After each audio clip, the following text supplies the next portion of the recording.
Nitumie fursa hii pia kutoa shukrani za dhati kwa Benki ya Dunia kwa ushirikiano wao wenye tija katika kuendeleza mradi huu kupitia programu ya HIT. Tunawakaribisha Benki ya Dunia waendelee kushirikiana nasi kama wadau muhimu katika safari ya maendeleo endelevu ya taifa letu.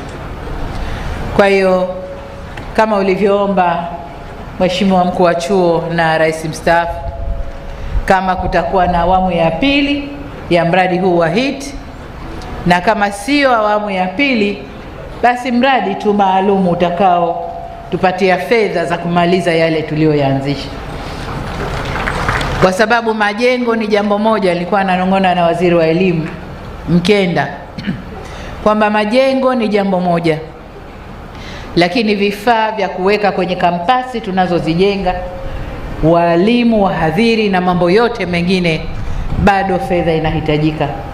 Kwa tutajitahidi kutumia ndimi zetu kuwashawishi Benki ya Dunia na wadau wengine watupatie fedha ili tukamilishe yale tuliyoyaanza.